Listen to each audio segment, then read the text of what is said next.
Good morning, good afternoon.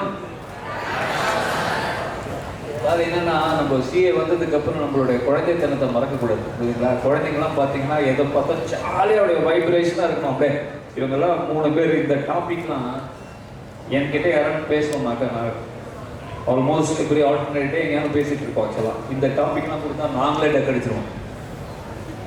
ஏன்னா அப்படியே இருக்கு. பட் அந்த மாதிரி ஒரு காம்ப்ளெக்ஸ் டாபிக்ஸை அட் திஸ் எங்கேஜ் அவங்க பேசுகிறாங்கன்னா அவங்களுக்கு இந்த மாதிரியான நம்ம ஒரு கரகோஷம் கொடுக்குறது அப்படி ஓடுது.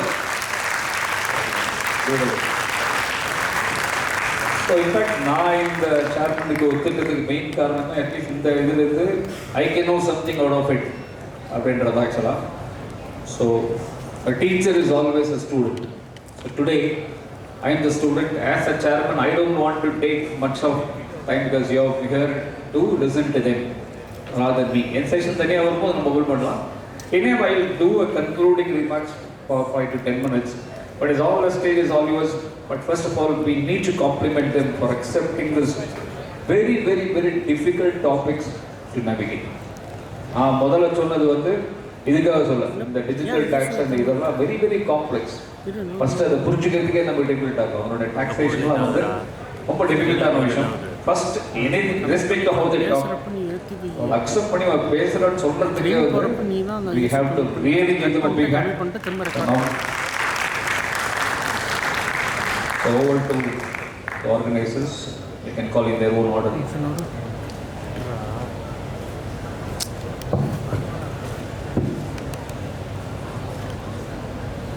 We now call Ms. Jyoti Dashini to deliver her presentation.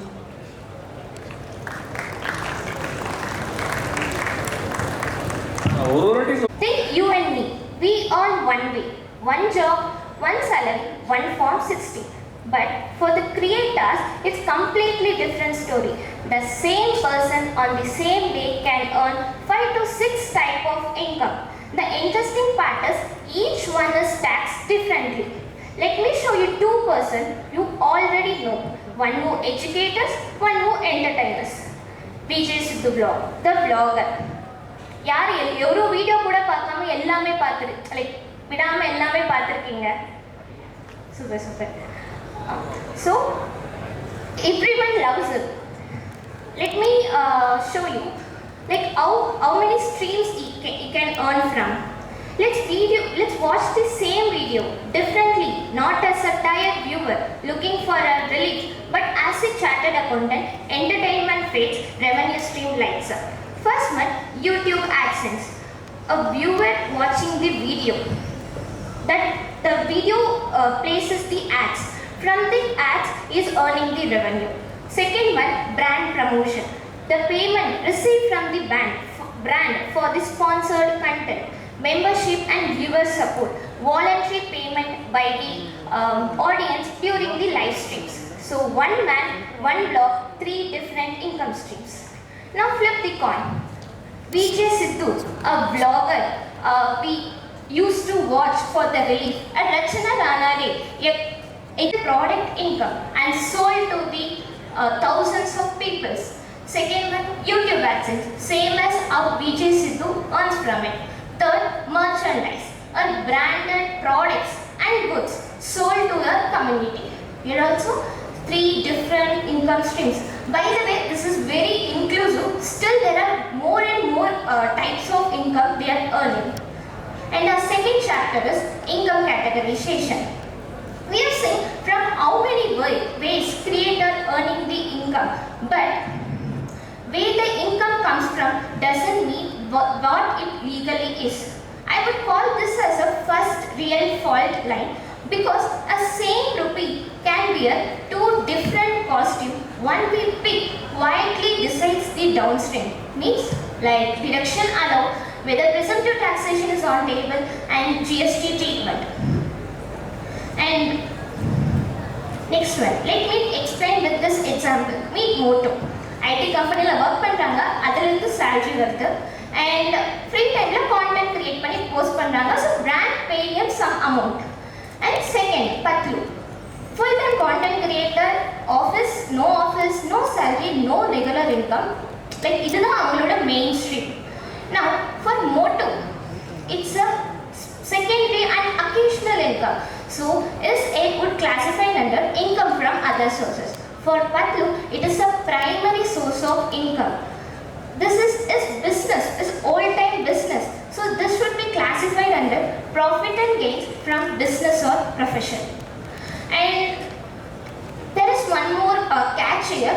If motor's income grows bigger and regular, this isn't hobby, okay? And they are getting more and more revenue from the content creation. Then where it will group under?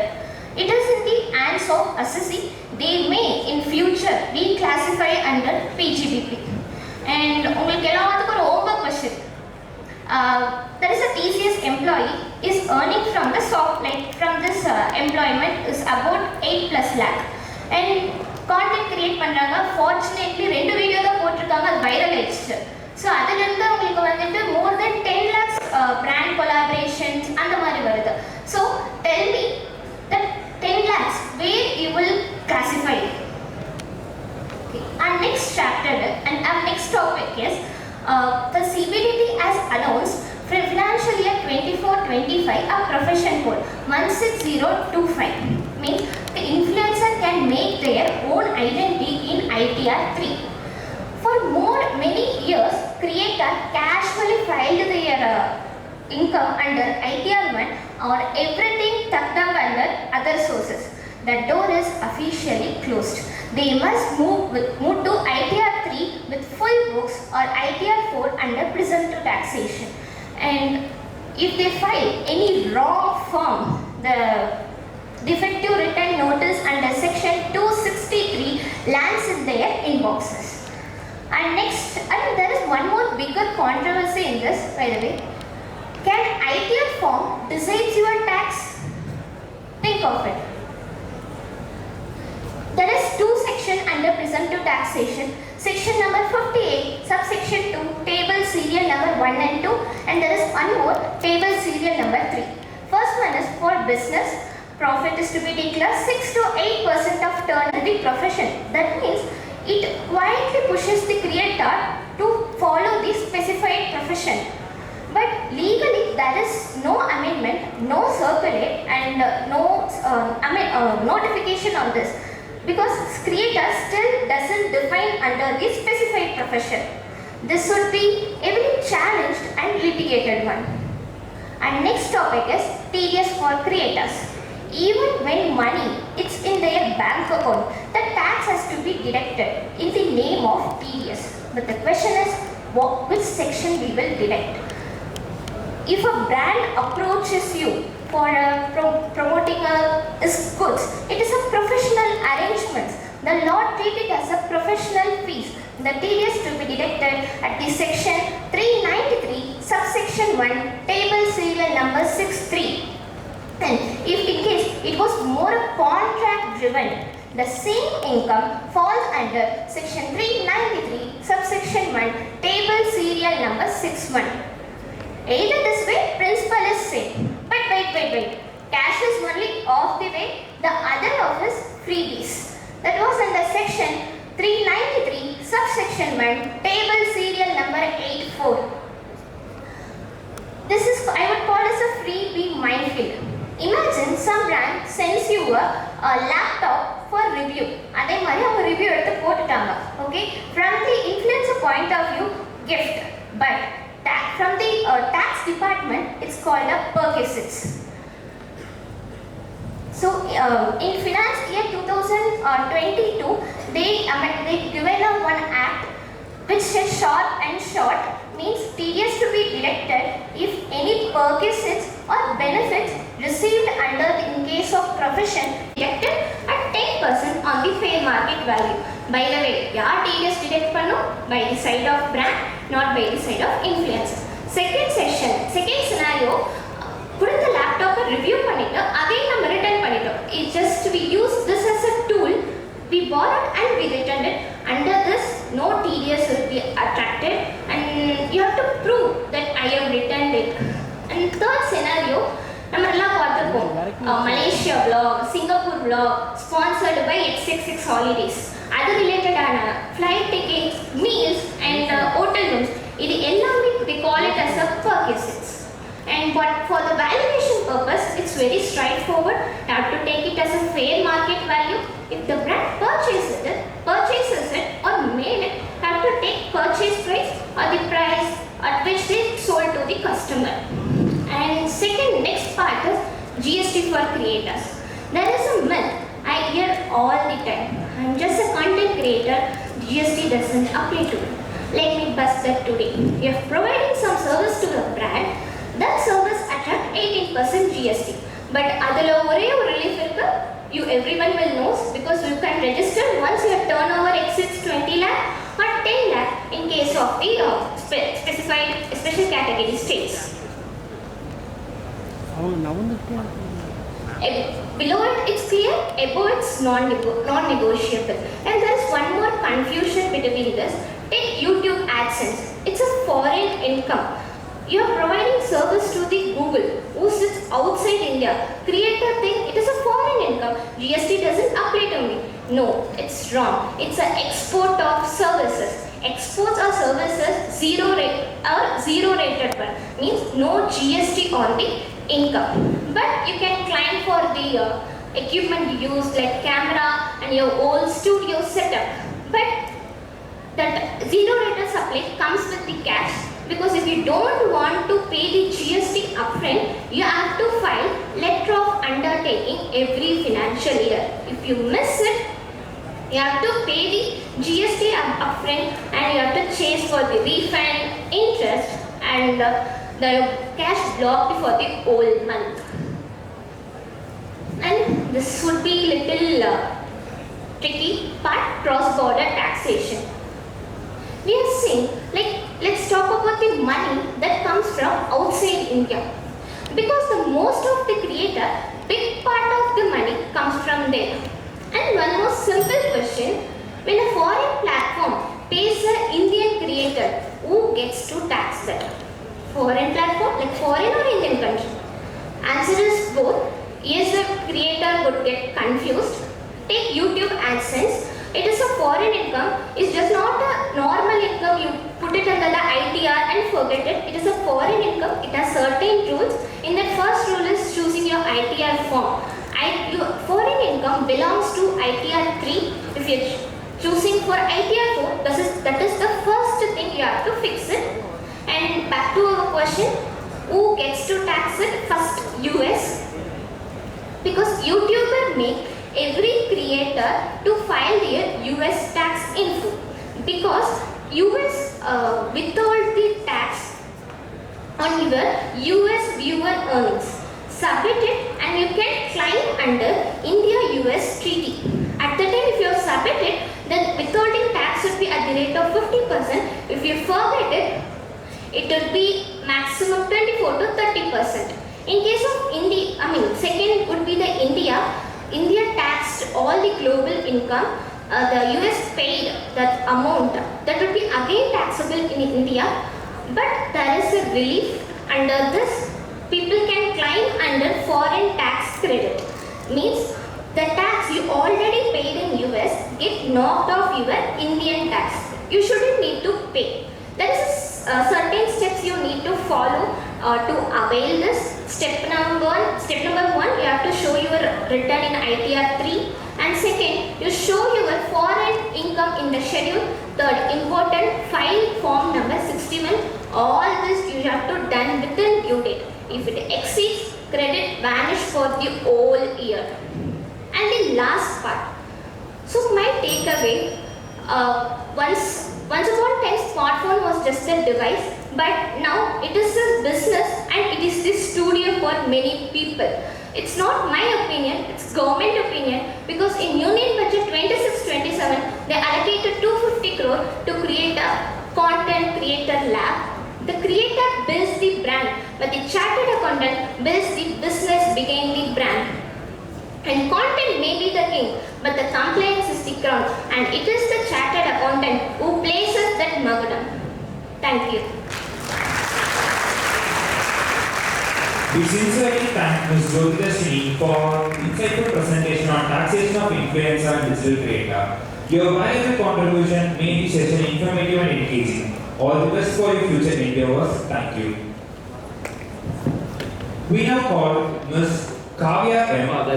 கொஞ்சம் கை தட்டலாம்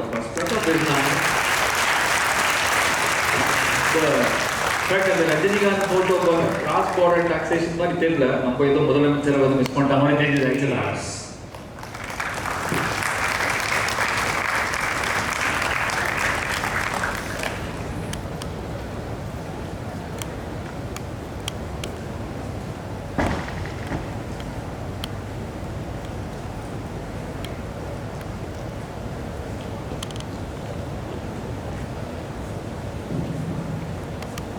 Hi all, very warm good afternoon to one and all present over here.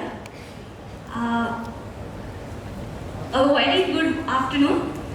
So I'll just ask a small question. How many of you have watched a cricket match in a stadium? Any hands up?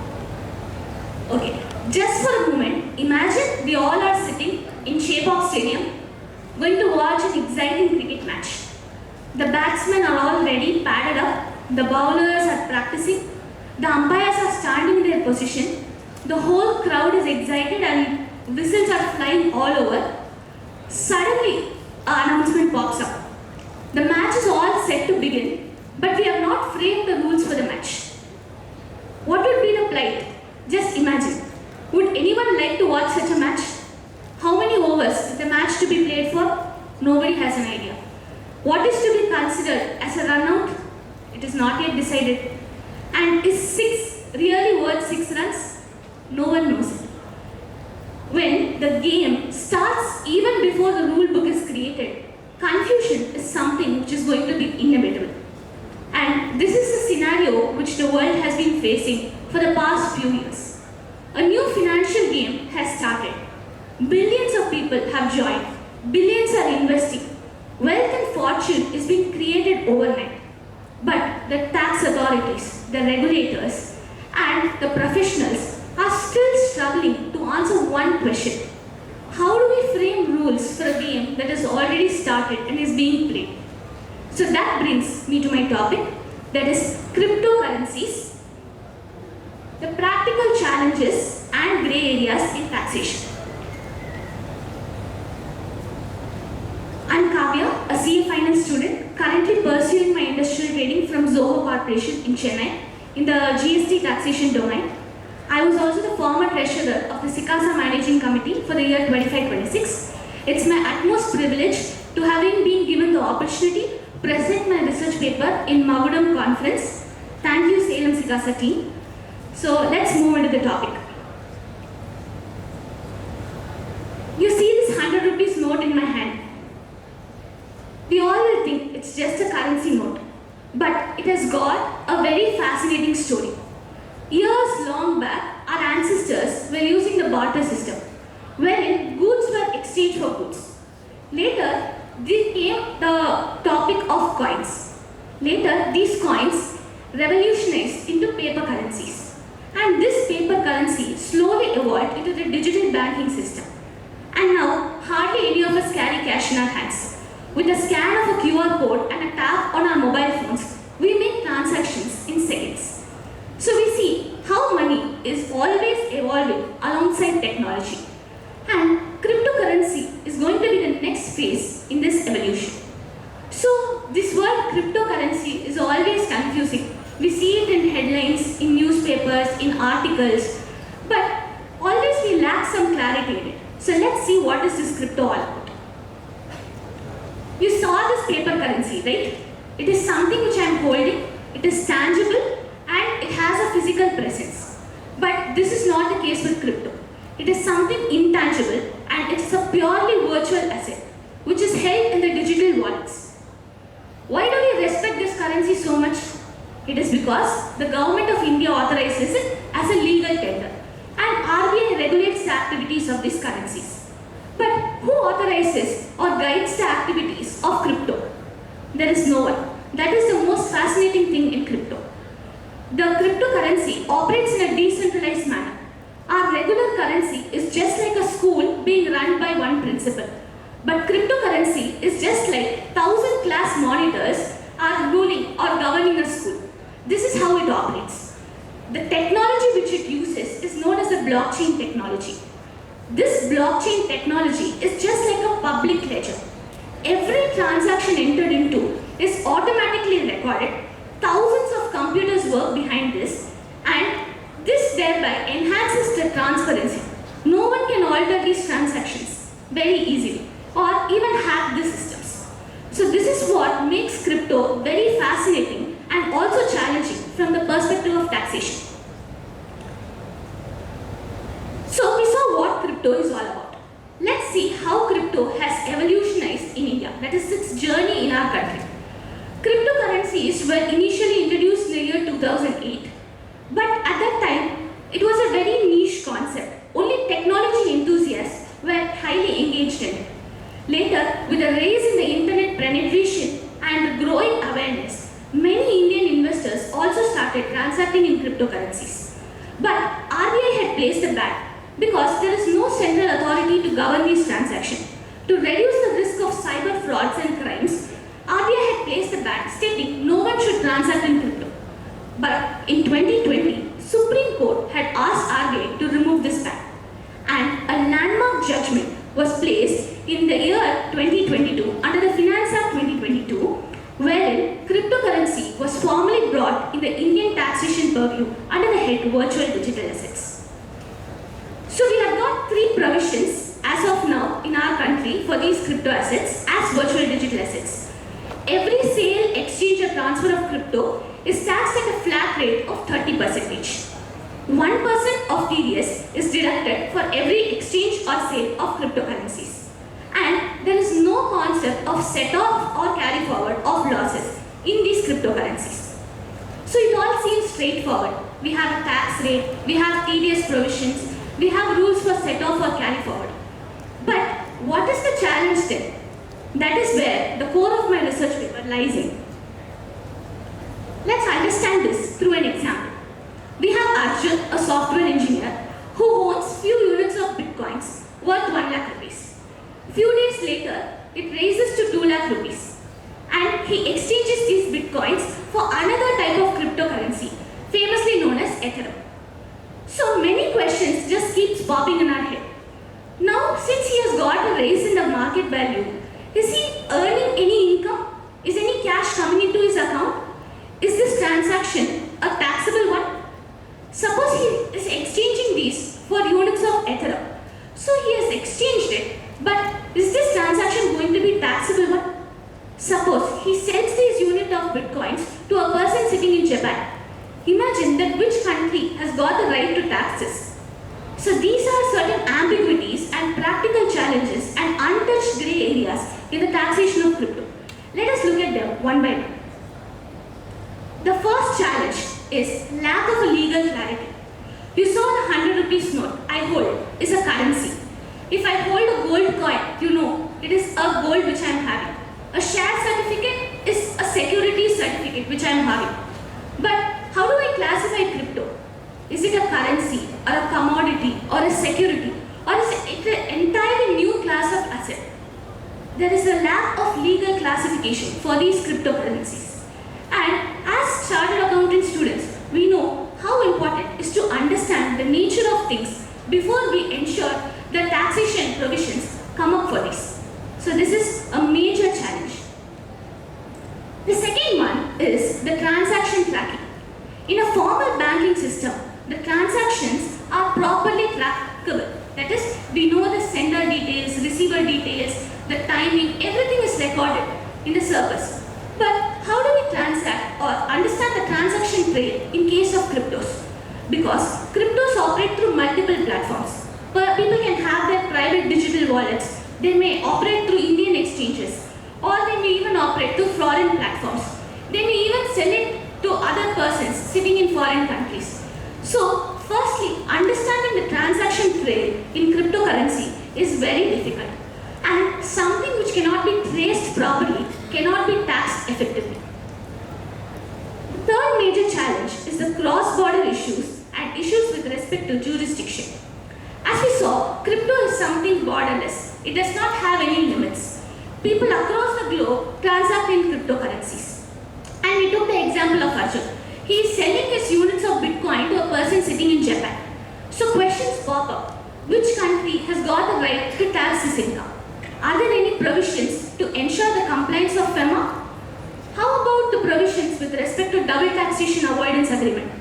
How do countries ensure that people are evading and not paying tax, and proper regularized systems are present to tax the income correctly and collect it to earn the revenue of the government? All these questions pose a serious threat with respect to taxation of cryptocurrencies. The next major challenge is valuation uncertainty. As we know, in case of stock markets, we have a closing rate, that is at the end of the day an opening rate on the beginning of a day. And securities markets is highly volatile, but crypto markets are far more volatile than the securities market. And the same asset may be presented at different values in different exchanges at the same point of time. So without a standardized valuation framework, it is very difficult to identify the value of the asset. Only when we know the value of asset will we be able to judge the taxable income. Only then can the taxation on the income be presented. The last major challenge is accounting and auditing. This is very important for all of us. We have IFRS, India's provisions for different class of assets, like for example PP, intangible assets. But are there very clear provisions presented for crypto assets? No, there are not much. And think about the plight of accountants. A company may hold crypto as an investment. Some people may be regularly trading in them, and they may state that we may hold it as an inventory. How do they present it in their financial statements? Think of the plight of auditors. We have all studied audit. We know how the different assertions are presented for auditing the P&L items and the balance sheet items. How do we verify the ownership of the digital wallets? How do we ensure that this person is the one who is holding this crypto asset account? How do we ensure what value is to be disclosed as on the financial closing, that is the balance sheet date?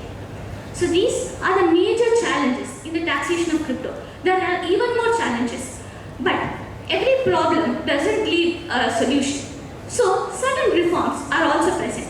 Let us take the analogy of cricket from our first example and understand the reforms in a very easy manner. First one is to clearly define the game.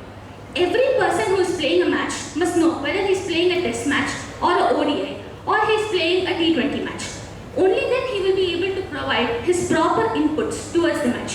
Similarly, a proper classification for crypto must be presented, and automatically many things will be put in place. The accounting, reporting and the auditing framework will automatically come up.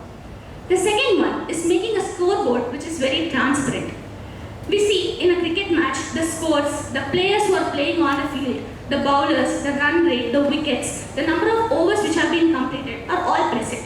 And that is why there is clarity when you are watching a match. Similarly, only when there is a proper transaction tracking in crypto will we be able to understand who is on the winning side and who is on the losing side. And to ensure this clear scoreboard, certain things can be brought up. That is, standardized statements linked with PAN and Aadhaar. For example, in a bank account, we know that this bank account belongs to this person. KYC requirements and documentations are properly done. When this can be done for crypto, it ensures even more higher security. The third clarification which can be presented is special playing conditions. In cricket matches, we have rules for special conditions like super overs in case rain interrupts. So this is when crypto to crypto swaps, stocking, mining and NFT transactions can have special provisions. The next one is keeping the game fair. We should ensure that all the stakeholders are presented a clear balance situation. Just like a cricket match strikes a balance between ball and the bat. The government, the nation, the tax authorities and the investors must all be given equal opportunities by providing them clear rights and rules. Only when they have an understanding of it, everything will be put in place smoothly. So I would like to conclude my speech with a thought-provoking idea. Taxation rules evolve, cryptos may evolve, technology keeps evolving. But it is very important as professionals to know that when the rules of a game are clearly framed, the game itself becomes very interesting. And we as chartered accountants, future chartered accountants, have a major role to play. As our chief guest, C. Ramaswamy sir had mentioned, we must be the tax makers, the policy makers, the future entrepreneurs. So we should just not simply follow the rules, but we should rather help in shaping the country and to ensure the growth of our nation. Thank you once again. When the questions come together, the answer often starts with one magical phrase. Have you considered present taxation? Because present taxation is perhaps Income Tax Act's version of fast food counter. Instead of saying, show me your cash book, purchase register, stock register and other supporting document, the department says, we trust you. Just declare a reasonable percentage of your income, pay tax and move ahead. It's a taxation with a shortcut. But whenever government makes the compliance easier, there will be a small footnote somewhere saying terms and conditions apply.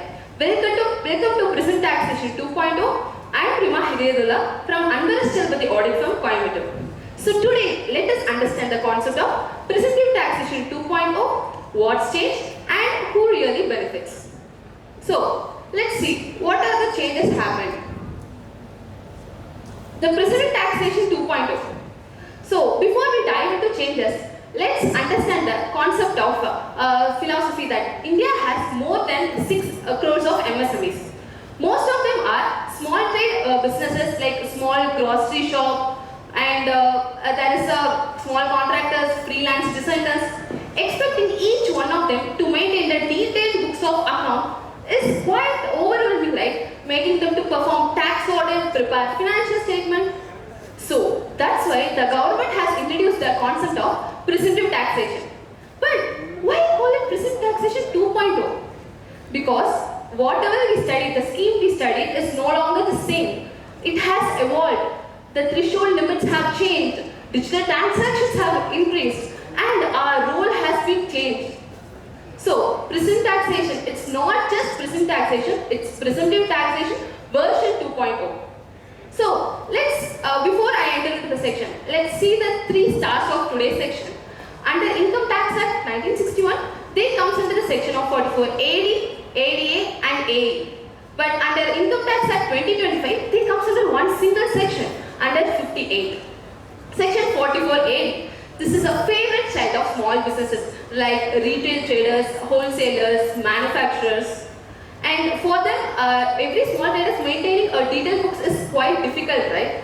According to them, if they comes under within the threshold limit, the law may presume income at 6% for eligible digital receipts and 8% for other eligible cases. Then comes section 44 ADA.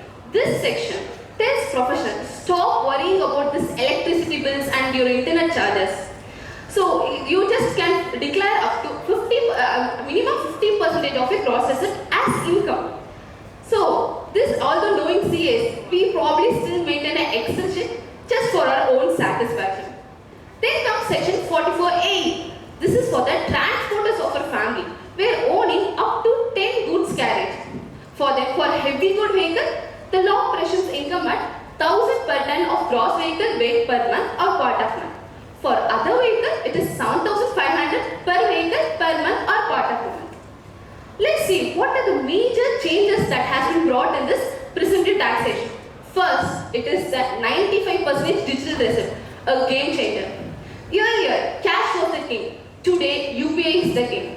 Because the digital transaction have changed a lot. And the most consequential changes that brought in presumptive taxation is increasing the threshold limit, that is from 3 crore, that is from 2 crore in under section 4480 to rupees 3 crore and rupees 50 lakh from 4480 to rupees 75 lakhs.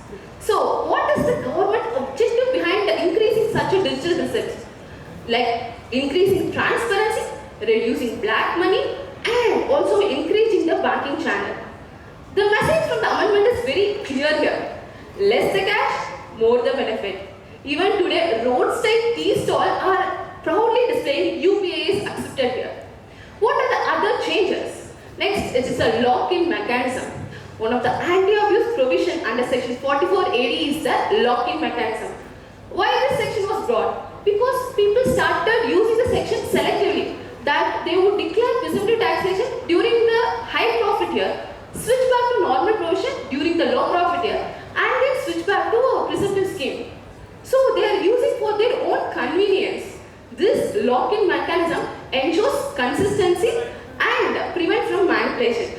That's why the government has effectively said, this is not a Netflix subscription. You can subscribe that you can pass and resume anytime. Next, advanced tax simplification.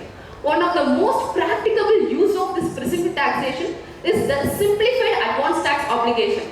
Under normal tax provision, the taxpayer has to estimate and pay tax in 4 installments. That is on 15 June, 15 September, 15 December and 15 March. But under section 44 AD and AD, the taxpayer is required to pay advance tax on a single installment, that is by 15 March. This significantly reduced the cash flow planning burden for the small businesses. Then, audit liability. Under Income Tax Act, it comes under section 44 AB. Under Income Tax Act 2025, it comes under section 63. So, opting for present taxation does not entirely immunize the taxpayer to undergo tax audit.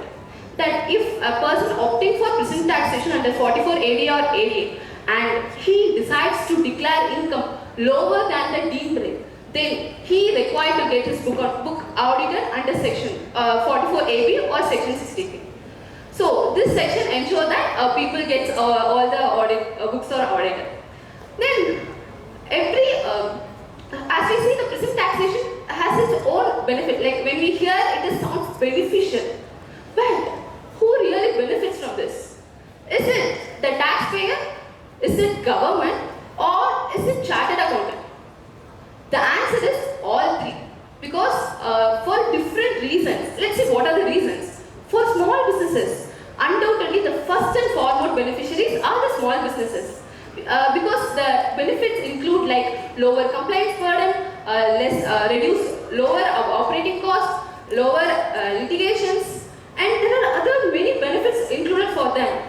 For small businesses, a present taxation gives them something far more valuable than just tax relief.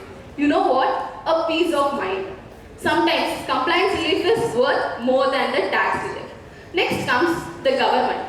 Yes, the government is also beneficial. How? It is beneficial by improving the voluntary compliance, expand tax base, simplifies assessment, and also encourage the digital transaction. From administrative perspective, it is more efficient. So instead of checking for thousands of electricity bills and the telephone charges, now the government can focus on the major tax evasion. By this, everyone can save time. And last, it is the chartered accountant. Now comes my favorite part. People may assume that the present taxation may reduce our work.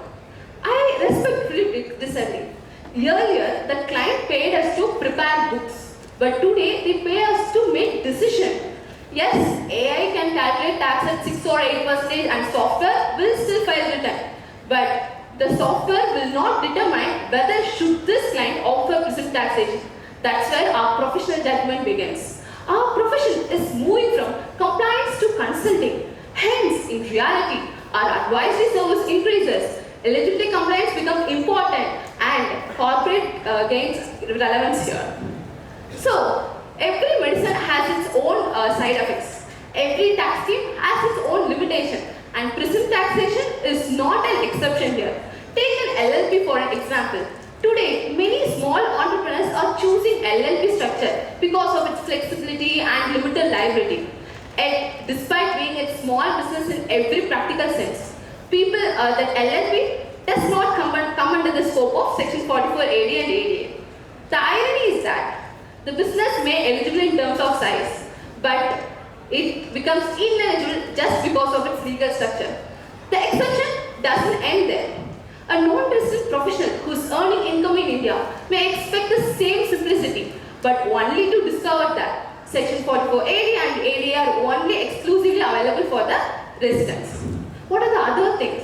For example, a small business have made a huge investment in the capital asset and other machineries. They cannot claim the actual depreciation as a deduction because under this section, WDV is deemed to have been reduced, so there is no separate deduction. So sometimes today's convenience can come at the cost of tomorrow's tax benefit. And today, many professionals are wearing a different multiple hat. For example, a chartered accountant may also run a may also own a pharmacy. An architect may also have a construction company. When both the business income and the professional income come under the category of present-day taxation, combining both 44 AD and ADA requires a careful planning. Without proper advice, what looks perfect on the surface can become complicated. Let's see, what are the major challenges and concerns in this present-day taxation? First, genuinely small business, that low margin business may suffer. Certain industries may operate on a very thin margin. Declaring income at a presumptive rate may exceed the actual profit. In such cases, presumptive taxation becomes ineligible, that is impracticable. For example, let's take an example of Mr. Sharma and Mr. Arun, whose both the turnover are same, that is 3 crores, and almost all the receipts are digital. They are eligible under present taxation. But for Mr. Sharma, whose actual profit is 9%, which was presumptive taxation, and he is declaring income under 6%. So here his benefits are no compliance, no mandatory tax audit, and lower professional costs. But Mr. Arun, let's see Mr. Arun, whose actual profit is just 3%. If we declare income under presumptive rate, it is exceed the actual profit percent that he has to pay tax on income that he never actually earned. So here the tax is never one size that fits all. Though same turnover, there's a different economic and there should be a different decision. Let's see, what are the other major challenges in this present taxation? Obtaining loan, difficulty in obtaining bank loans. The bank prefers a proper financial statement. Though the bank trusts this present taxation, according to them, we trust you, but audited balance sheets are much better. The person who is declaring income only in present taxation may face difficulty in obtaining the loans like working capital loan and investors funding. And next, litigation on eligibility. Though present taxation is the simplified tax provision, disputes still arise regarding turnover calculation, eligibility criteria, cash receipt limits, other changes. But from this we can understand one thing. Though present taxation is simplified one, it does not eliminate the interpretation issues. Then we have other things like underreporting of turnover. This present taxation, people argue that they encourages the underreporting of turnover. Because as income is linked to the turnover, the people may suppress their receipt just to stay within the threshold limit. So this creates an enforcement challenges. That's why the government has lots of increasing the data analytics and digitization so that we reduce such a risk. So as I come to the final part, we all know that the real question is not who is eligible. The real question is that who is truly suited for it. As for small traders, it may mean a freedom from a complex compliance. For a freelancer, it may mean more time to innovate. For a government, it may mean increase in transparency and wider tax compliance. But for us, a chartered accountant, it means something more than that. But for a chartered accountant, our role is not just about following the compliance and preparing the books and filing return. Our true value is guided by making the client to make an informed decision. Every business is unique. Every profession have a different realities. And every recommendation should not just be based on assumption, but based on careful planning. So, whenever a client asks, should I opt for presumptive taxation? Our answer should be based on professional judgment, commercial understanding, and also long-term value. So, I will conclude with this thought. Tax law may evolve with every finance act, but our value is measured by the quality of advice, not the quantity of compliance. So thank you all for patiently listening. It's been a pleasure with you all sharing my thoughts. Thank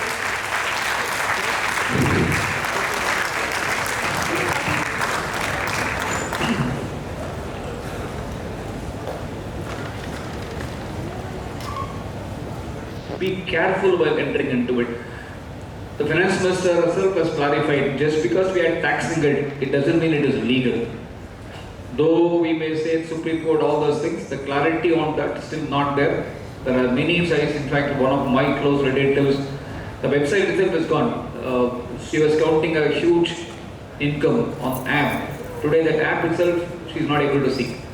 So therefore, there's quite a lot of loss of money there. Therefore, be careful while dealing with that. VDA could be very tempting, cryptocurrency could be tempting, but until such time the law emerges. Forget about the tax. First, the law. What you do should be legal. The tax is a consequence of that. So let's go to this one. Actual profit margin 9%, preserved income 6%. I would very strongly, so she was saying that you can go for 18 lakhs, no audit, lower cost. All the sections has been amended. Very clearly they specify actually earned or 6% whichever is higher. So the moment I say that I have actually earned the 9%, today the law does not permit me to show that 6%. That's one. Secondly, how much I can show as a source for investment? Let's assume the entire money, the profit is kept in fixed deposits in bank. Now if I show 6% as my income on 18 lakhs and put fixed deposit as 27 lakhs, now the officer will ask the question, what is the source of fixed deposit at 27 lakhs? If you're going to say it's your income for business, then you will come back and say to the extent of 9 lakhs it is unexplained investment.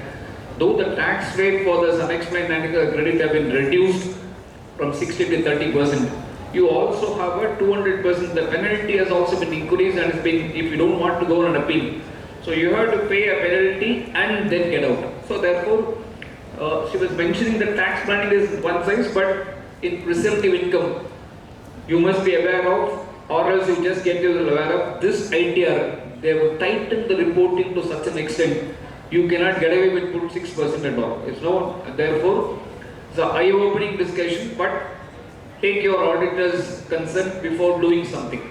I'll tell you one example where one astrologer was there. Totally earned 30 lakhs. No expenses. So what he did in the year end was 27 lakhs he put in the fixed deposit. So my office intern came with that showing 6%. I said, why you show 6%? What is the bank balance? He said, that's 6% and the 44 AD. If your fixed deposit balance is 27 lakhs, you are going to show 1.8 lakhs. Tomorrow if the income tax burn asks us what will you do? Right from the beginning, our message is that we work back. What is this asset opening? What is asset closing? What are the other sources of income? Balancing figure should be your business income. If we are belonging to days where accounts are prepared manually, every idea, whether it is a salary clause or anyone, we prepare a statement of assets and liabilities. That's the best way of doing it. Have the opening assets. If you have not already started, start now. Have the opening assets and liabilities, closing assets and liabilities, rental income, other income, your other sources first taken. Balancing figure has to be your business income. That is more than 6%, 8%. Please offer that. I don't think the government is going to be any more kind with you. Enough of their kindness. This year itself, ITR tightened. You expect more kind of scrutiny on this income. I think it's a very, very tough aspect of it. Be careful. Just go to, I think the topic was what are the changes which are made. So therefore I'll touch on the changes which are made, which are very interesting. I'll go to the tax audit point which is it. Now there are some couple of interesting changes they made in the Income Tax Act of 2025. Now if the assessee under 44AD or 44ADA declares income lower than the deemed rate and total income exceeds the basic exemption limit, at this point, is it also there for 44AE? Is this point is there in 44AE? So she has mentioned AD and ADA. Can a person having income under AE, can he also have the same point? It's a very, very frequent question in our CA exams. Yes or no? Is 44AE also has the same point or not? She has mentioned only AD, ADA. So she did not talk about AE, right? What about AE? In 44AE, you don't have another total income extra basic exemption, it is not there at all. If you offer total, for example, you have 7,500 rupees is what you have to offer for light goods vehicle. If you offer 7,400, if that is your only vehicle, you have to get yourself audited. But in the new income tax act of 2025, because they made it everything as a common point. What they have done is this provision is also made applicable to 44E also under the new income tax act, not in your 1961 act. In 1961 act, if you are offering income under A, total income criteria does not apply at all. That means for this year idea return, if it is 44E, you don't have to check total income exceeds basic exemption but at all. So, though the advance tax part of it she has not mentioned, she mentioned about advance tax in one installment for AD and ADA. What about AE? For AE, all 4 installments will apply even today in the new income tax act also. Let me just go to